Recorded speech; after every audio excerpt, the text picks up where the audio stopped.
The other issue that I think is relevant now that the contracts are all in, Drew Brees, $25 million this year from the Saints. Phillip Rivers, $25 million this year from the Colts. Tom Brady, $25 million this year from the Buccaneers. All three of these quarterbacks, two of them first ballot Hall of Famers. One, I think you can make the argument whether or not he even gets in Rivers.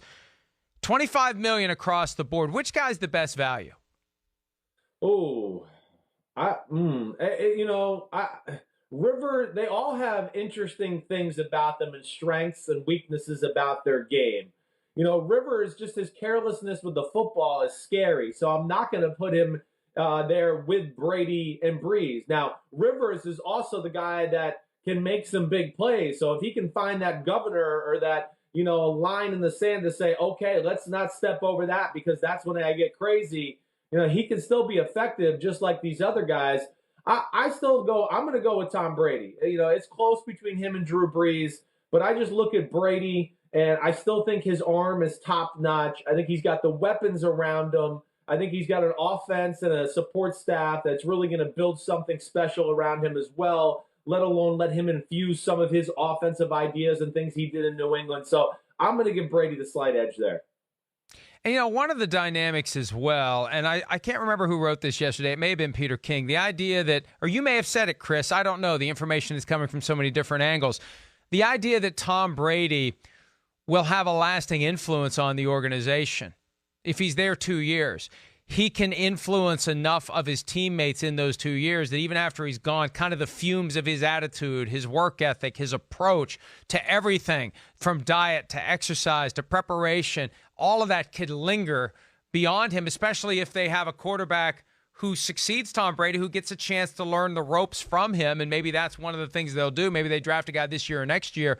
But it's a way to upgrade an organization, if you can get that Tom Brady influence to take root in your locker room.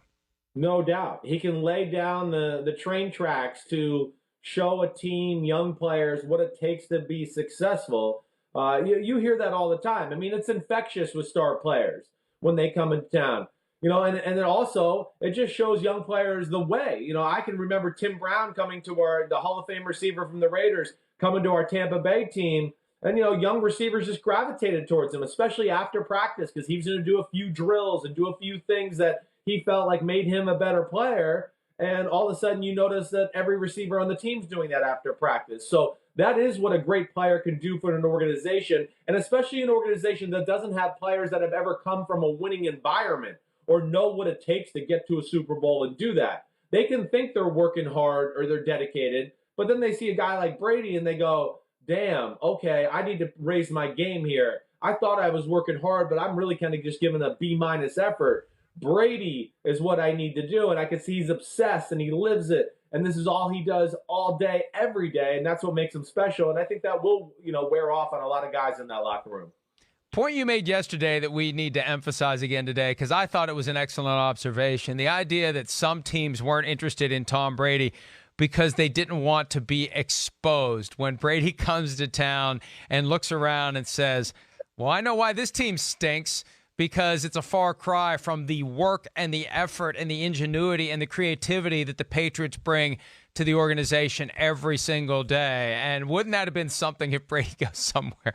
And there's a conversation at some point between Brady and the owner about why the team didn't thrive. And Brady says, well, you got a long way to go to be like New England. And I think a lot of coaches out there who aren't the Patriots would probably like to conceal those specifics, those reasons from their owners, Chris.